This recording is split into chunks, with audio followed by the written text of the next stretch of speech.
ஸ்ரீ மீனாட்சி மைந்தன் YouTube channel நண்பர்களுக்கும் நேர்களுக்கும் இனிய வணக்கம். இந்த நாள் இனி நாளாக அமையட்டும். நம்மளோட சேனல் நிறைய ஆன்மீக பதிவுகள் பார்த்துட்டு இருக்கோம். அந்த அடிப்படையில் நம்ம பார்க்கக்கூடிய பதிவு மதுரை பிரசித்தி பெற்ற ஸ்ரீ மீனாட்சி சுந்தரேஸ்வரர் திருக்கோவிலோட திருவிழாக்கள், சித்திரை திருவிழாவோட சிறப்புகளை பத்தி தெரிஞ்சுக்க போறோம். வாங்க வீடியோக்குள்ள போகலாம்.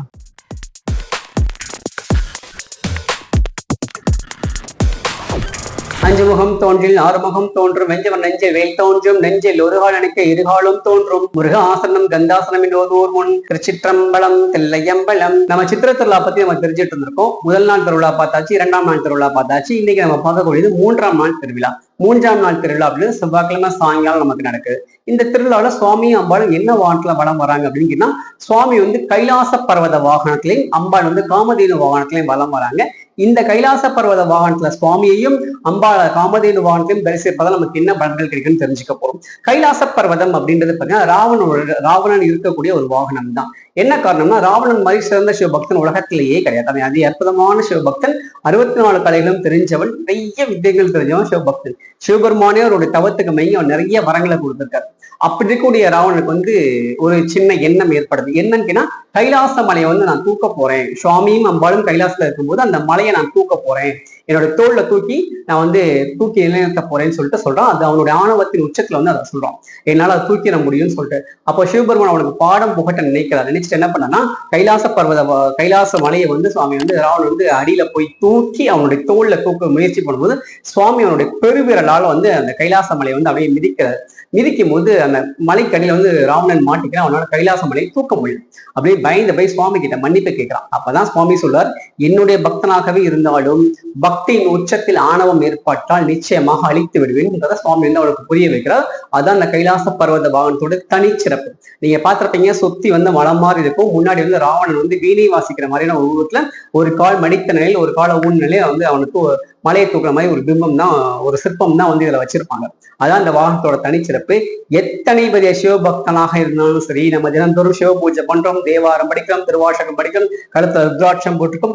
எவ்வளவு பெரிய சிவபக்தனாக இருந்தாலும் சரி, அடாத செயல்கள் செய்தால் நிச்சயமாக சிவபெருமான் அழித்து விடுவார் அப்படின்றது இந்த வாகனத்தோடைய நோக்கம். இந்த வாகனம் நமக்கு சொல்ற தகவல் அந்த தகவல் தான். ஏன்னா கைலாச பர்வதம் சிறந்த வாகனம் தான். ஆனா ஆணவத்தின் உச்சத்தில் இருக்கும்போது நிச்சயமாக எதையுமே செய்யக்கூடாது. சிவபெருமான் ஏத்துக்க மாட்டார்னு அந்த வாகனத்தோட தனிச்சிறப்பு. அவ்வளவு பெரிய ஆணவம் பிடித்த பக்தனாகவே இருந்தாலும் கூட சிவபெருமான் மன்னிப்பை கிட்ட தன்னகத்தே வைத்துக் கொள்வார் அப்படின்றதான் அந்த வாகனத்தோட தனிச்சிறப்பு. இந்த வாகனத்துல சுவாமி தரிசனம் பண்ணும்போது நமக்கு என்னெல்லாம் கிடைக்குன்னு கேட்டீங்கன்னா, ஆணவம் இல்லாத ஒரு வாழ்க்கை கிடைக்கும். அதான் இந்த வாகனத்தோட தனிச்சிறப்பு. சிவபெருமான் எல்லாமே தரக்கூடியவர் தான். உலகத்துல அவ்வளவு மாதிரி எந்த தெய்வமும் கிடையாது. எல்லாமே தருவார், கேட்டதெல்லாம் தருவார். ஆனா அவர் தராருன்றதுக்காக ஆணவத்தில் ஆடும்போது அவரை அழிக்கவும் செய்வார். அதான் அந்த வாகனத்தோட தனிச்சிறப்பு. சரி, இப்போ அம்பாள் காமதேனு வாகனத்துல வலம் வராங்க. இந்த காமதேனுவோட சிறப்பெல்லாம் என்னன்னு கேட்டீங்கன்னா, அடியேன் ஏற்கனவே சொன்ன மாதிரி பார்க்கடலை கடையும் போது நிறைய பொருட்கள் வெளி வந்தது இல்லையா, அதுல காமதேனும் ஒண்ணு. இந்த காமதேனு தேவலோகத்துல இந்திரன் வச்சு பூஜை பண்ணிட்டு இருப்பாரு. அவர்கிட்டதான் இந்த காமதேனு இருக்கும். இந்த காமதேனு வாகனத்துல மீனாட்சி வரும் பொழுது காமதேனுக்கு ஒரு தனிச்சிறப்பு உண்டு. பசுமாடுடைய காமதேனுடைய வாரிசு தான் இன்னைக்கு நம்ம கூப்பிடக்கூடிய பசுமாடுகள், பயன்படுத்தக்கூடிய பசுமாடு அல்லது காமதேனு வச்சு நீங்க பூஜை பண்ணும்போது நீங்க கேட்டதெல்லாம் தருவாங்க. என்ன காரணம் அப்படின்னு கேட்டீங்கன்னா, அந்த பசுமாடின் மீது 33 கோடி தேவர்களும் வசிக்கிறதாக சொல்லப்படுகிறது, நம்பப்படுகிறது. அதான் அந்த பசுமாடோட தனிச்சிறப்பு. அந்த வானத்துல அம்பாள் வரா. பசுமாடே கேட்டதெல்லாம் தரக்கூடியது.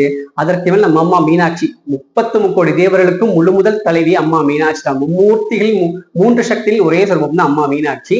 இந்த பசுமாட தரதை விட அம்பாள் நிறையவே தருவோம். அதனாலதான் அம்பாள் இந்த வானத்துல வரும்போது இந்த 2 பேரையும் ஒரு சேர தரிசனம் பண்ணும்போது நம்ம வாழ்க்கை இன்னும் சிறப்பா இருக்கும். ஒரு தாய் தான் பிள்ளைகளுக்கு என்னெல்லாம் வேணும்னு கேட்டு தரக்கூடிய இடத்துல தான் அம்பாள் மீனாட்சி நமக்கு தருவா. நீங்க என்ன கேட்டாலும் மீனாட்சி தருவா. அங்க போய் அம்மா எனக்கு இவ்வளவு கஷ்டமா இருக்கு, இன்னைக்கு இவ்வளவு பிரச்சனை இருக்கு, ஏமா நீ படுத்துறன்னு கேட்கும்போது, ஏய் நான் இருக்கேன்டா, உனக்கு என்ன வந்துட போது நான் பாத்துக்கிறேன்டா அப்படின்னு சொல்லுவா இல்லையா. அது மாதிரி என்ன கேட்டாலும் அம்பா மீனாட்சி தருவா. இந்த காமதேனு வாகனத்துல அம்பாளை தரிசனம் பண்ணும்போது நமக்கு சகல ஐஸ்வர்யமும் கிடைக்கும். ஏற்கனவே சொன்ன மாதிரி அந்த பசுமாடு மேல 33 கோடி தேவர்களும் வாசிக்கிறாங்க. அந்த வாகனத்தின் மீது 3 சக்திகள் சேர்ந்த ஒரே சுலபமாக அம்பாள் மீனாட்சி வலம் வரா. அப்போ எல்லாமே நமக்கு கிடைக்கும். அதான் இந்த வாகனத்தோட தனிச்சிறப்பு. நாளைக்கு செவ்வாய்க்கிழமை, நாளைக்கு சாயங்காலம் 6:30 மணிலிருந்து 7 மணிக்குள்ளதாக சுவாமி ஆலயத்தை விட்டு வெளியில வருவார். வழக்கம் போல எல்லா உற்சவங்களும் வரும்போது அஷ்டசக்தி மண்டபம் சொல்லக்கூடிய மீனாட்சி அம்மன் உள்வாசல் பொருளையும் நம்ம கிழக்கு பக்கத்துல உள்ள பொருள் அஷ்டசக்தி மண்டபம் சொல்லுவாங்க. அந்த அஷ்டசக்தி மண்டபத்து வாசல்ல முன்னாடி வச்சு சுவாமிக்கு அம்பாளுக்கு தீபாரம் நடக்கும். அது எல்லா உற்சவங்களுக்கும் நடக்கும். எங்க சுவாமி வீதி விழா போனாலும் அங்க வந்து உற்சவம் தீபாரம் நடக்கும். அந்த தீபாரம் முடிஞ்சா சுவாமி வெளியில வருவார். அப்படி வெளியே வரும்போது அம்பாள் வந்து காமதேனு வாகனத்திலயும் சுவாமி கைலாச பர்வத வாகனத்திலயும் வருவாங்க.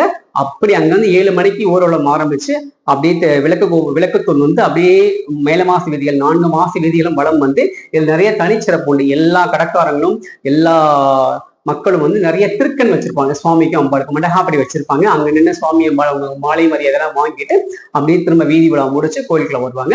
இதுதான் தனிச்சிறப்பு. 4 மாசி வீதியிலும் இந்த 12 நாளும் களை கட்டும். இது வந்து ரொம்ப சிறப்பா இருக்கும். அங்க போய் பார்க்கறது இன்னும் சிறப்பா இருக்கும். ஆலயத்துல இருந்து போய் பார்க்கறது ரொம்ப சிறப்பா இருக்கும்.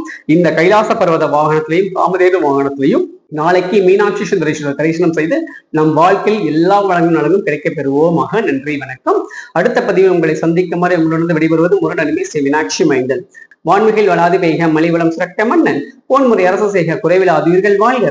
நான்முறை அரங்கள் உங்க நச்சவம் வேள்வி மல்க மேன்முகள் செய்வினதி விலங்குக உலகம் எல்லாம். திருச்சிற்றம்பலம் தில்லையம்பலம்.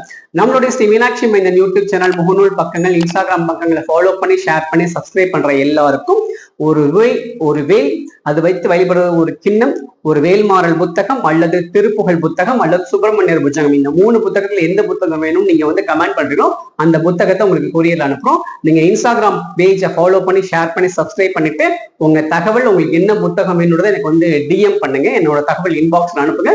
உங்களுக்கு கொரியர் போட்டு விடுறேன். நன்றி, வணக்கம்.